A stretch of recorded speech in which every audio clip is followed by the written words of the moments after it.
Welcome, everyone, to the Four Mothers of Women's Spirituality Online Resource Center. I'm your hostess, Vajra Ma, and the curator of the center, and today we're here with Donna Hennis. Welcome, Donna.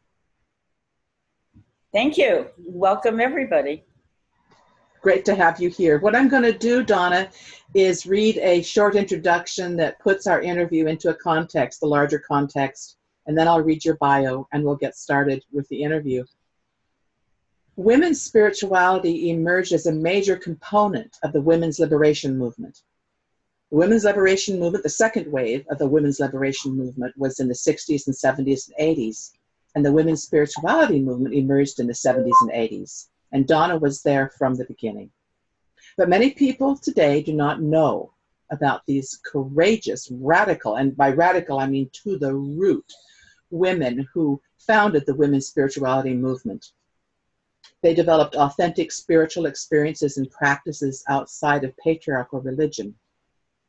These feminists followed their convictions, their passion, their inner knowing, and they built upon a growing scholarly body of historical knowledge, and some brought through intact indigenous practices to point us back to the female and earth-honoring spirituality that preceded the past 6,000 to 10,000 years of the patriarchal father gods. So these foremothers, along with other feminists, pioneered a diverse spiritual orientation based in respect, reverence, and relationship of all. These women are not just historically significant. They're significant because many of them are still continuing their vital work today. And that's why we've created the Online Resource Center. We are connecting you with their evolving work and also providing you an historical overview via personal testimonies and their personal recollections of the first 2 decades, the formative decades of the women's spirituality movement. We're inviting you to meet these women through taped interviews and more interviews to be added as time goes on and more resources as time goes on. Our interview today is taking place in the year 2018. And Donna, I'm going to read your biography. Donna Hennis is an internationally renowned urban shaman. She's a contemporary ceremonialist, spiritual teacher, award-winning author, popular speaker, and workshop leader, whose joyful celebrations of celestial events have introduced ancient traditional rituals and contemporary ceremonies to millions of people in more than 100 cities. Since 1972, she has been doing this. She has published 5 books, I believe 6, because a new one has just come out, and we'll talk about that. She has produced a CD, an acclaimed and writes an acclaimed e-zine for the Huffington Post, for BeliefNet and UPI Religion, and the Spirituality Forum. She is a noted ritual expert, serving as a ritual consultant for the television and film industry. Mama Donna, as she is affectionately called, maintains a ceremonial center, a spirit shop, ritual practice, and consultancy in exotic Brooklyn, New York, where she offers intuitive tarot readings, spiritual counseling, and works with individuals, groups, institutions, municipalities, and corporations to create meaningful ceremonies for every imaginable occasion. Donna, welcome. You have a very interesting history, and I wanted to ask you, before we get into your current work and the new book that you have just published this month, I'd like to go back to when you were 12 years old. You had a meditative practice even then. So if you take us back to the roots of where your spirituality comes from, how you discovered the roots of your work today. Would you illuminate that for us? Sure. I think that I am just continuing in this life what I've been doing before. I came in like this. And even as a child, I did rituals. I had an altar. I had a little sacred space in the attic where I hung affirmations, although I didn't know the word affirmation. And I meditated, and I didn't know that word either. But I was following my gut and worshiping and honoring in a way that just came out. It was just very natural for me. And as a child, I had a very interesting kind of shamanic awakening when I was born with feet that were kind of deformed, as it were. And my mother insisted that I have all these surgeries when I was really quite young. And in traditional shamanic cultures, what happens when a child is young is the acting shaman of the moment keeps her or his eyes open for the next generation and who might be an apprentice and so on. And one of the signs that they look for in children is if they have split toes, which means a big gap between your big toe and your other toes, which is, I didn't have that at that point. But when I had surgery, the outcome of the surgery, I have split toes. And traditional shamanic mentoring always involves isolation, fear, drugs, and pain. And that's what these surgical procedures were for me. I was isolated. I learned very, very young that you're born alone and you die alone, and you have to do this life on your own. And there was a lot of pain involved, and there was a lot of drugs involved, and a real lot of fear involved. But I came out of it a changed person. And now I have literal shaman feet. So it was a back-assward way of acknowledging who I was. And that was very important to me. And I had callings. The one that I remember the most is in 4th grade. I was a good little girl. I was very obedient. I never did anything bad. But in 5th or 4th grade, we were assigned homework to write a poem. And I knew, even as the teacher was making that assignment, that I wasn't going to be writing a poem, but that a poem would come to me.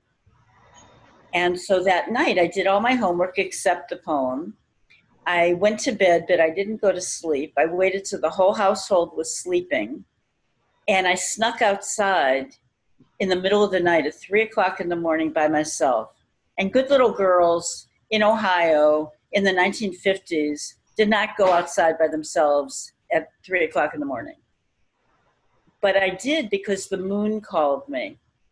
And I understood that the moon was bigger than my mother.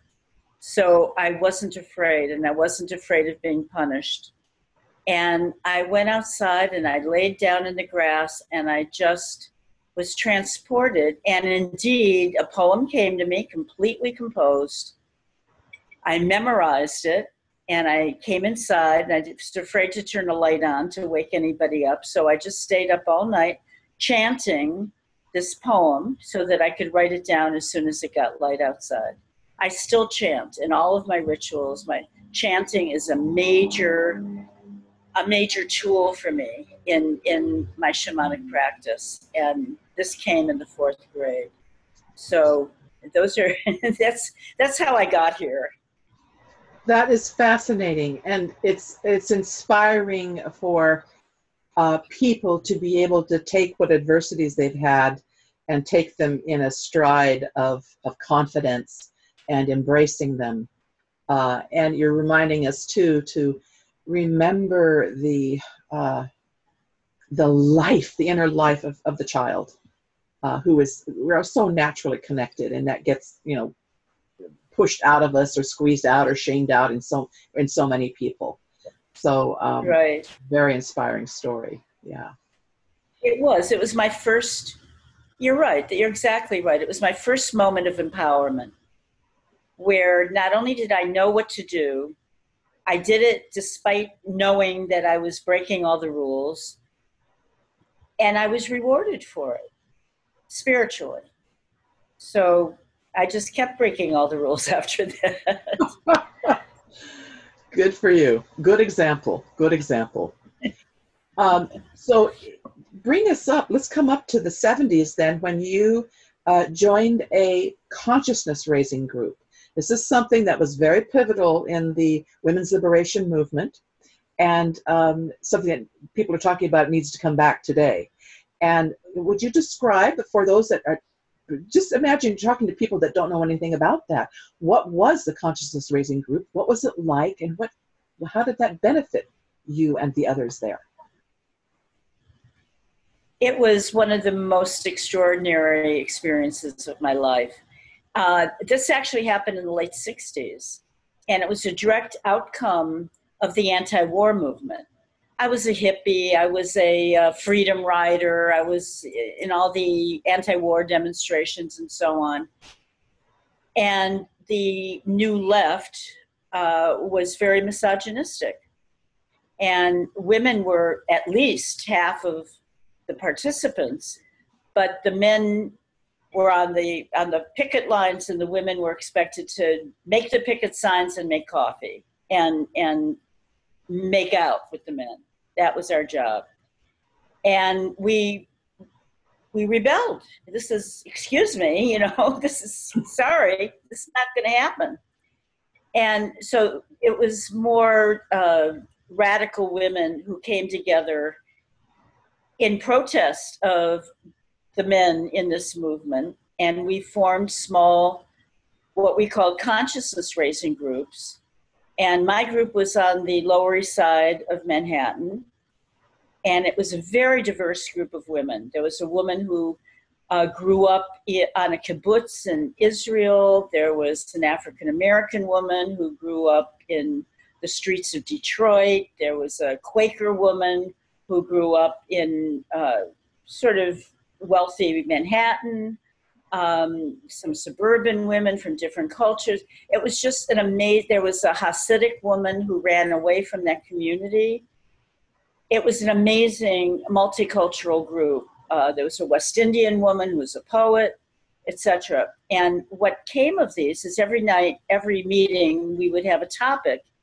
One time we might be talking about our mothers, one time we might be talking about our fathers, or our aspirations, or our fears, or our spiritual beliefs, or whatever the topic was.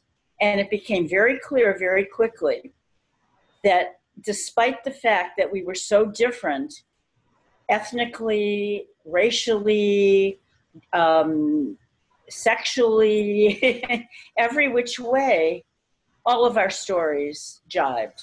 We all understood each other. We all had very similar experiences. And that was very empowering. So in other words, our life story wasn't what dictated our position in the world. It was more of a bigger political, patriarchal system that dictated our position in the world. And so that was very, very empowering. And this group stayed together for many years and did all kinds of things. Babies were born in this group. Mental breakdowns happened in this group. We got together and built a studio for somebody who was a painter and had no place to work. We just really were there for each other, mentally, emotionally, physically, spiritually. And it was fantastic. It was just fantastic. It sounds fantastic. And it's, I would hope that would give some juice to people today to start doing the same thing, because we need to start coming back into these smaller circles and really sharing. What I see in what you're describing is that without erasing the beautiful ethnic and cultural diversity, we find that commonality that is based in women's experience in patriarchy. That's what I'm getting from what you're saying. Yeah. Absolutely. Absolutely. It was really extraordinary. And that for me was, I think, the beginning of feminism. And it was also the beginning of women's spirituality, because we were spiritual, but most of us didn't have a place to put it or a name for it or a particular practice.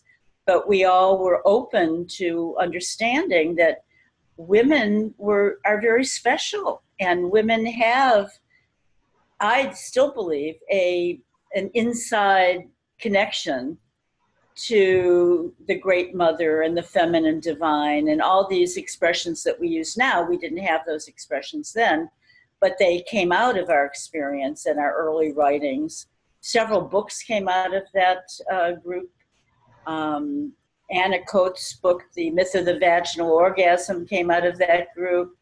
Robin Morgan was in that group. It was just a very, very seminal period. And seminal coming from Semele, the goddess of good grain, and not from ejaculation. Thank you. Good framing. Very good. So, what you also have worked as a sculptor. I'm sorry, I worked at what? As a sculptor, a sculptress, sculptures. Yes, exactly. And that was the beginning of my work, my spiritual work. This was the 60s and the early 70s, and I was a hippie, and I was creating mainly happenings. I called them events, but in art history, they would be called happenings. And they were public events that each one was different, but they were all about bringing strangers together to interact in some momentary way. Buckminster Fuller wrote about what he called precession, and he defined that as randomly velocityed, randomly directioned bodies, and he was really talking about planetary bodies, coming together, interacting, affecting each other, and then each going their own way. And so the events that I organized were various ways of bringing people together, strangers, passersby, to share an experience and then to move away from that, but feeling that connection and carrying that connection with them. So this was kind of, they were interaction, I called them random interaction events. And at the same time, though, in my studio at night, my most personal artistic creations, I would weave webs, and they were sculptures. And they really frustrated me because they were in frames, because I couldn't figure out any other way to create the tension to keep them the way in web form. And so I was very torn between this public and private parts of myself. And then I had a major vision, which changed my whole life. That a friend of mine moved into a house on Long Island that had been abandoned for many years. And in the attic, she found a trunk with a woman's archives in them. The woman had lived in the 1950s. And what you would expect in a trunk of memories, she would have pressed flowers, she'd have old cards and letters, she had her Red Cross World War II pin, she had her dentures, and she had a scrapbook of clippings of newspapers, and it turns out that she was the last surviving member of her tribe of Native Americans on Long Island. It used to be very populated. Today, there's only one tribe left living on Long Island. And she was the last surviving member. And in that trunk, my friend found a beautiful silver gossamer veil web that this woman had made. And she sent it to me because it reminded her of the silver webs that I was creating. And I happened to be there with two friends who lived in my loft building. One was a painter and one was a chemist. And normally we think of art and science as having two opposite points of view. But these were two men, and they both had a very masculine point of view, which was, oh, wow, you should press that in plexiglass and you can see both sides at the same time. And I probably said, oh, shit, I put it on my face. And I ran to the mirror. It was clearly a veil. And I had a vision. And it's hard to describe a vision in English because we don't have a spiritual vocabulary. So when I say a vision, I did not see anything. But I had an instant gestalt, illumination, understanding of the inextricable interconnection of the life force. And I said out loud, came out of my mouth, Spider Woman. And I understood at that point, I think of that as actually not a vision so much because it wasn't visual, but I think of that as my assignment from the universe. I understood that it was my job to be a connecting force processor. And that's what I've done. That happened in 1975. And ever since, that's all I did, which was, number one, I realized that my random interaction events were webs. They were webs of interconnectivity. They were networks, basically, of communication.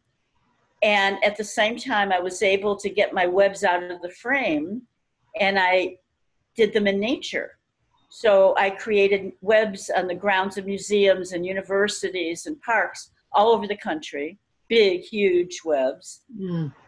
And at the same time, I understood that my job was to connect people with each other via ritual, to connect especially urban and suburban people with the greater universal reality, and to help each individual person to connect to their own inner best soulful self. And that was my job assignment, and that's what I do, and that's what I've been doing. I'm now in my 43rd annual cycle of doing that, and out of that came my celebrations of celestially auspicious occasions. And so every year, I've never missed any. Every year I do big public, free, participatory ceremonies for every equinox and every solstice. And as I say, this is my 43rd round of these public rituals. So I'm doing what I'm supposed to be doing. You certainly are. Where are you doing these? Where do they take place? All over, but for about 15 years, my public altar was the plaza at the World Trade Center, and that was amazing. It was like an urban Stonehenge, and thousands of people would come to these rituals because it was at the World Trade Center. Yeah. But of course, that doesn't exist anymore. And there is, near me in my new area in Brooklyn, exotic Brooklyn, there is it's a little island in a traffic circle at the opening of Prospect Park. And it's called Grand Army Plaza. And it was named for the Civil War. And there's a big Arc de Triomphe there that is the same as the one in Paris. And it's Grand Army Plaza. And when I first moved to this neighborhood, I stepped into that circle for the first time, and my whole body vibrated. And I understood this was sacred ground, absolutely. And so that's where I do all my public ceremonies now. And during the course of one of my rituals, maybe 10 years ago, a woman who I didn't know, all kinds of people come to these, and I don't know everybody in the beginning, and she introduced herself, and she said that she was an historian, and she discovered that this was a Lenape ceremonial ground. The Lenape people used to live in Manhattan. And it's clear so for the last 25 years, we have been keeping that ceremonial ground sacred and keeping that energy going. And it's a wonderful place. And even though it's surrounded by traffic, it doesn't feel like you're being surrounded by cars. It feels like the whoosh of the ocean. And it's a very, very special place. It's wonderful. You're still doing that. That's where you're doing your rituals now. Correct? That's where I do yes, I do a second summer solstice one every year at a place called Socrates Sculpture Garden in Queens. And that one is enormous. Thousands of people come to that one every year. Once they did a shot from a helicopter, an aerial view, and I could not believe how big that crowd was. So that's wonderful. And then in the fall, I do an animal blessing at Socrates Sculpture Garden and also in Grand Army Plaza. So I do two animal blessings every year as well. And it's wonderful. So there will be, we're not anywhere near the end of the interview, but I wanted to say that there will be links involved and connected to this in text next to the interview. Those links, through those links, they will be able to find where and when you're doing these rituals. Is that correct? Oh, wonderful. Yeah. Thank you. Yeah, okay. That's great. Yeah, because we want people to be able to attend if they feel drawn. Oh, absolutely. Absolutely. To be one of the thousands. Yes, absolutely. So you are an urban shaman, and you've really painted the picture for us to a great extent. Could you just flesh out what you mean by celestially auspicious occasions, which people may not be familiar with what that is? I know, it's a term that I coined, but it's the holidays and holy days that are from our connection with the movement of the sun, the moon, and the stars. So the equinoxes are very solar. The cross-quarter days are the halfway days of those seasons. I've also done a huge series. I still do at the New York Open Center, full moon ceremonies. So these are Earthlings' connection, and especially, as I say, for urban people, with the cosmos. And they're quite powerful. My biggest ritual that I do every year and have done for, I believe this is going to be my 11th year, is the Greenwich Village Halloween Parade. And this is it's the top 10 of world tourist event destinations. So like the Olympics, like Mardi Gras, like Carnival, like the soccer thing, I don't remember what that's called, and the Greenwich Village Halloween Parade. So every year there are between 2 and 3 million people lining 6th Avenue to attend. And about 10 years ago, I got a call from the director of the parade saying, I know that Halloween used to be a spiritual holiday, but this parade is getting a little raucous, it's getting a little beery. Could you lead the parade with blessings? Oh. And I said, sure, I could do that. But one woman walking with maybe burning sage up 6th Avenue, followed by 150,000 costumed people with 2 million people lining the highway, that's not going to be very effective. So every year I have what I call Mama Donna's Blessing Band. And it's between 25 and 75 people every year. And we all wear white. We have meetings before that, rituals before that to integrate us all into the spirit of what we're doing. And we bless the streets of Manhattan from their daily duty to be spiritual byways. We bless all the people on the sidelines. We bless the city. We bless our country. We bless the world. We bless Mother Nature, Mother Earth. And it's really an amazing experience. And I'm always more blessers are welcome. So it's an amazing experience. And it's a lesson that the best blessing is in giving blessings. Beautiful. And that is at the forefront of the Greenwich Village Halloween Parade? Is that what you're saying? Yes, we do the entire parade. Yeah. And we bless with the elements. So for water, I'm a drummer, I'm a shaman, I'm a very earthy person, and I'm not all airy-fairy. But for this, we need to raise the energy so that it's lighter and more joyful, and not so earth-oriented. Mm-hmm. So our blessings with water comes in the form of bubbles, and our blessings with fire and air we do burn sage, and our blessings with earth also have to do we use glitter, but unbeknownst to the crowd, the blessing band knows this, but people in the crowd don't know this. I mix every year 10 pounds of silver glitter with 5 pounds of white sugar for sweet blessings, and with 5 pounds of white cornmeal for the traditional blessings of Mother Earth. And so there's a depth behind what people see.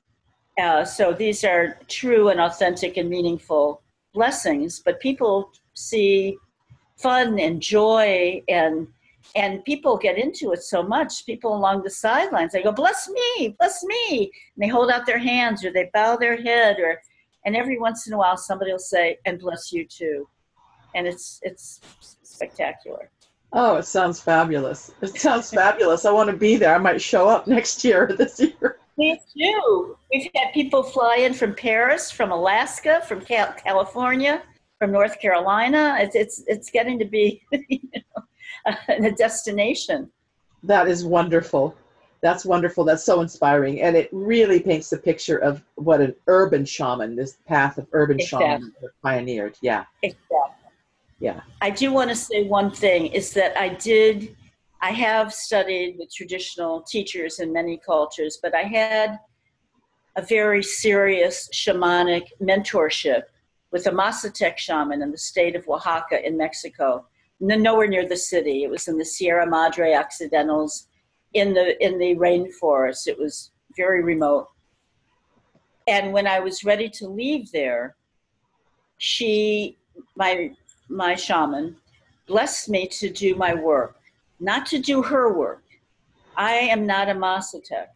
I do not do her work. She has a lineage. She has she's now gone, but she had daughters and granddaughters and great-granddaughters and nieces and so on to carry on her shamanic Mazatec rituals. But she blessed me to do my work. And I'm a modern urban person. And New York is the capital of the world. Everybody is here. And so these rituals that I do are very multicultural, very diverse. People of every stripe are here and join together. And it's like we see, I always stop the ritual in the middle. I say, look at us. Look at us. We are all here together. This is the future. And we know that the future works. And we are creating the future of peace on this planet. So it is very urban. I mean, we're surrounded by cars, Yeah. But it's very profound. Thank you for that. Thank you for that. The people in New York are very fortunate. And of course, the ones that fly in from around too. You don't have to live in New York. Yeah, they're always... Yeah. Actually, last year at the spring equinox happens to be the Iranian New Year that is called Nowruz. And all of a sudden, all these Iranians showed up at the circle who I did not know. And they said they were looking for a Nowruz ceremony and they couldn't find one. So they came to the spring equinox celebration, loaded down with boxes of pastries for everybody. Oh, beautiful. So this is very typical. Native Americans, Hindus, Muslims, Jews, rabbis, priests, ministers. I mean, everybody comes. And you don't see that in a lot of places. Yeah. And yeah, that's why New York is so wonderful. Yeah. Yeah. The diversity, the real diversity, the real breadth of diversity. Yes. Yeah. Yes. And then you living your life mission as the connector, the web, spider Yes. woman, web woman. It's beautiful. And nobody gets out of there with hugging each other, kissing each other. It's a miracle. It's really a living, wondrous miracle. Yeah. You have just published is it your fifth or sixth book that came out this month in May 2018? The fifth. This is the fifth. And would you share with us what that is? Sacred Spaces? Yeah. Well, the name of it is Bless This House, Creating Sacred Space, where you live, work, and travel. And these rituals that we do are creating sacred space, momentary sacred space while we're in them. Certainly the Halloween parade, we're blessing the streets of Manhattan and, you know, making it a sacred space for everybody. Somebody, I just got handed, this is the book. It was like old-fashioned TV where the hand comes out and hands you something. Thank you, Sarah. Sweet. So, yes, so it is about blessing, and it is about the power of blessing. And even though I do house blessings, I'm a professional blesser. I bless the streets, I bless the dogs, I bless, you know, I bless babies, the governor had me bless the fleet. I'm a blesser, but the book is about, this is your house. Who is a better expert than you on your house? You know what your house feels like. You know how you want it to feel. You should bless your own house. And here are some ways that you can do it, and here are blessings from different cultures and different chants and prayers and all kinds of different inspiration and information. But I really want to empower people so that they are the queen of or king of their own spirit, and that they know what they know. The step is to know that you know what you know, and to claim it and to honor it. And what better way than to bless your own home? Beautiful, beautiful. So it's out and ready to be read. Ready in all the suspect places. Yeah. So what about your other books, and what about your teachings of Queen of Myself and your easy? Yes. Oh yeah, that's a great book. I mean, I don't mean it's a great. I do mean it's a great book, but it's a great topic, and it was wonderful to be in that place for so long working on that book. The Queen of Myself. The subtitle is called Stepping into Sovereignty in Midlife, which is for women who are no longer maidens, maybe no longer active mothers, although I understand completely that once you're a mother, you're always a mother, but you're not a 24/7 mother anymore. And you're not ready to be a crone. So what is that? There are millions of women out there in that place. And so I deconstructed the triple goddess, because we've outgrown it, and B, the triple goddess was invented by a man. And the white goddess in his book, Graves, Robert Graves, created that idea that there are 3 parts of the year and that there are 3 parts of women's life, neither of which are true. There are 4 seasons. There are 4 phases of the moon. They're even called quarters. And, you know, there are four elements and so on. And so I inserted a stage between the mother and the crone to be the queen, because now with our empty nest, or with being ready, you know, at the top form of your career, you don't need to be a hands-on birth mother to be a mother of creation and a mother of support and to be the archetypal mother. And this is the Queen's rule. And you look at the women in the Senate and the Congress, they're all queens. You look at corporate leaders of women, leaders of Planned Parenthood, leaders of the protests these days. These are all women in their queen years. And so this is a really powerful time of a woman's life when we are not somebody's wife. I mean, we might be, but we are no longer happy to be identified as somebody's daughter, somebody's wife, somebody's mother, somebody's sister, somebody's boss, somebody's employee. We are the queen of ourselves. And now that I'm moving on, I'm not quite ready to give up the queen. I think a couple more years I will be. I noticed that a lot of women have trouble wanting to be crones. It's just the word that they don't like. And I've been thinking about and writing about that crone period as the empress. It's the queen mother, the queen writ large, the queen with an even larger influence. The queen goes out into the world with what she knows. The empress stays where she is and people come to her for her wisdom. And it is the crone, but I think it's a word and a concept that at least the women that I hear from and talk to and who write me like much better. And I personally like it myself. And actually the last chapter in The Queen of Myself is called Empress Energy. And it's about that. So that's the queen. I like that picture. I like that picture because it's an expansion, not a diminishment. And as the wisdom expands and the experience expands, and as you said, they come to you. You know, you don't have the energy at that bodily energy to run out and go run. But you have all of this expansion within. Exactly. Yeah. Exactly. So I like that. And I'm sorry, I was just going to say that baby boom generation is so enormous. And they are all now in that queen stage. The leaders of the, age-wise of the baby boom are getting ready in a year, 2 years, 3 years to step into their empress self. And that's exciting because, boy, the world needs that right now. The world needs that. And what's interesting is in this series of interviews I'm doing of the foremothers of women's spirituality, back in the 70s, 60s for you, and 70s and 80s, that era, and I'm a baby boomer, that we are the elders now.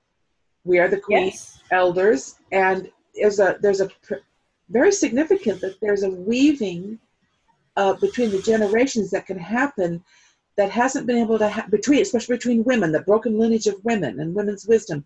It can happen now because we are from the era of the emergence of women's spirituality and now are the elders, and we can spin that thread to the younger generation in a way that hasn't been done in centuries. Yeah, I think. Yeah. Yeah.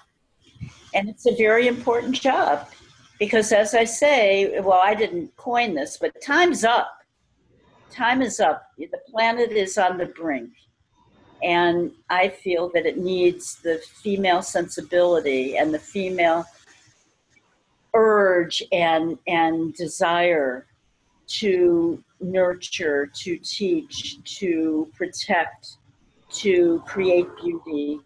And if we don't do it, who's going to do it? And the clock's ticking. I'm excited. Well, and it's the way it used to be.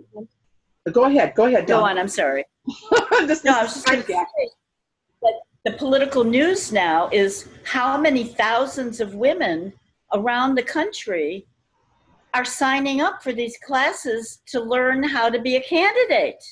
Yeah. Wow. How different things will be when the Congress is mostly women. Yes. I can't wait. Yeah. And Donna, they've done research, substantial research that when 20% of a legislative body is women, when you reach the 20% mark, the decisions change qualitatively. They change. So imagine having half Congress or all Congress being women. Exactly. Yeah. It's happening. It's definitely happening. It is happening. So I'm happy about that.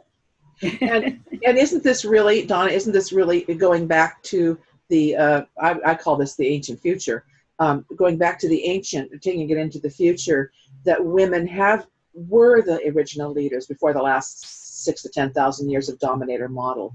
We were at the center, the children were at the center, and when that happens, the men are included, and there's an egalitarian inclusiveness that happens. So we're really restoring what has been before. And that worked so much better. I mean, the patriarchy hasn't worked out very well. I mean, they managed to break everything. In a nutshell, yes. Yeah, in a nutshell. So it's our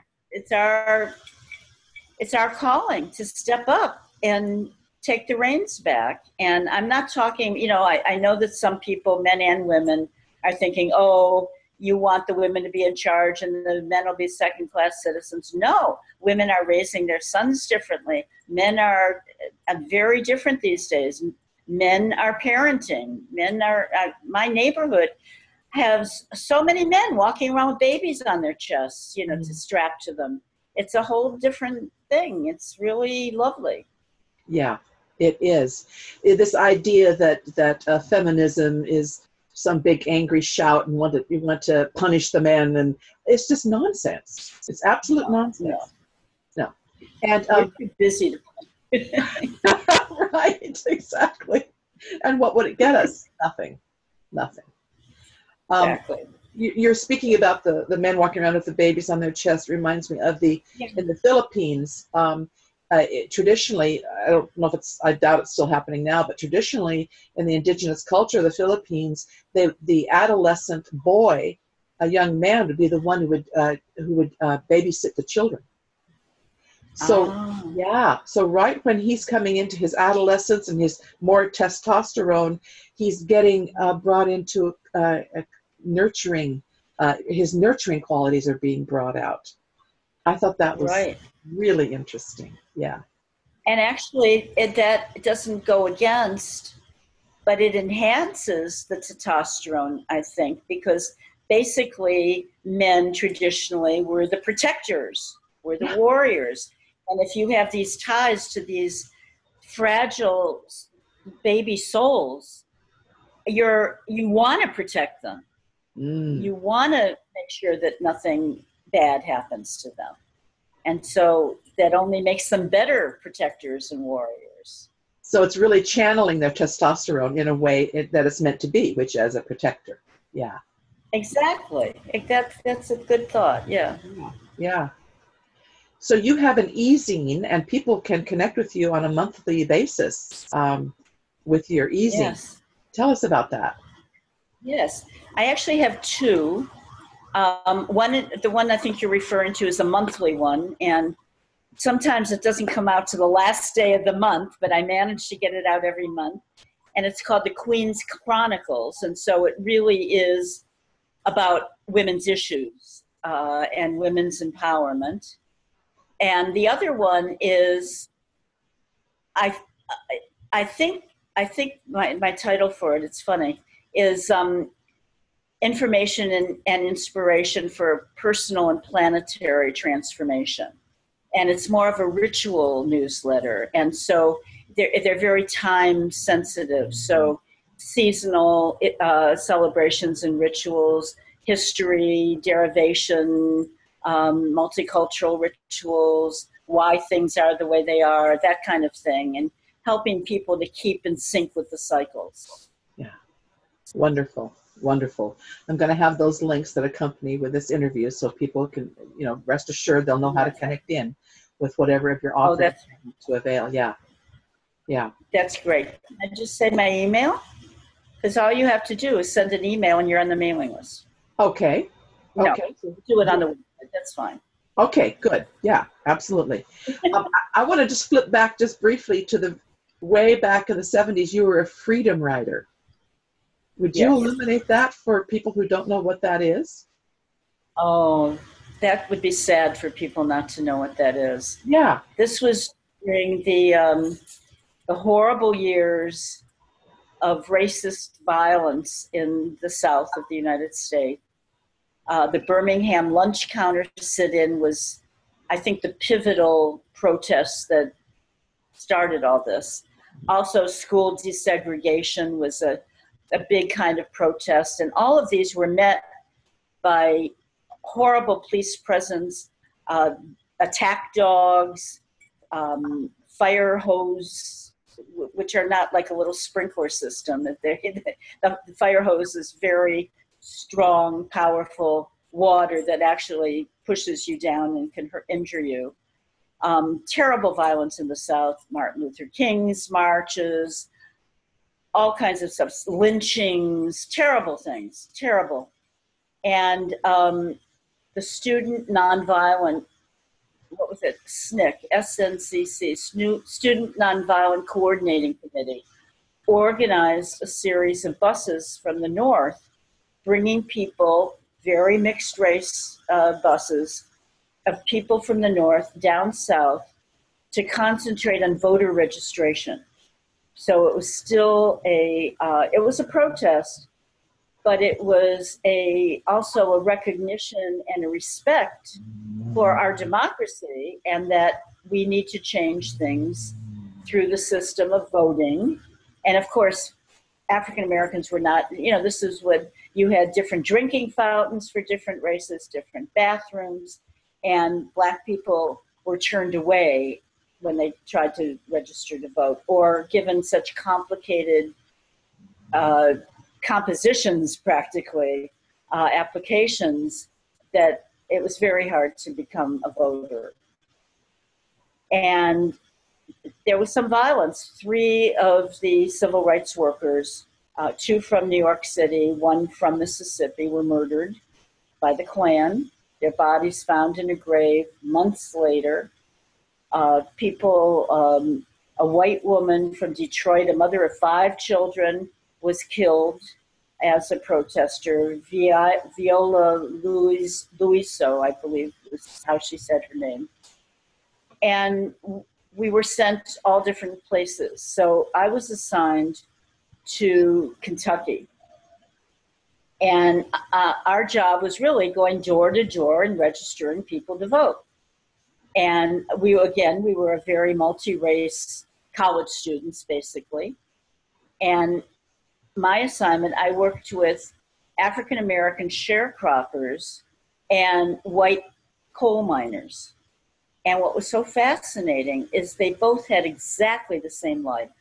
They both lived in these same decrepit cabins that you may or may not have seen pictures of. They both were very church-oriented, both family-oriented, down home, earthy people. And the only difference that they had between them was that the white man was allowed to call the Black man boy. And that gave him this much more power in the world and the feeling that he could be a racist. And that's what happened. And it was an amazing experience because people came from all over the country. We were put up in dorms, and we were invited to spread our sleeping bags in the basement of Black churches. And every night we would, whoever was in your local group, we would have circles.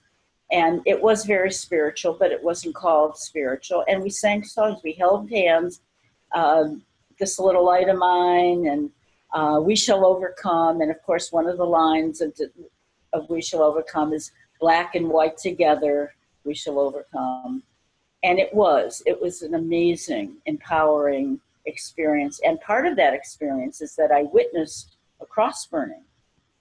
And there, in the movies, sometimes they show a cross burning as like a little cross on somebody's front yard.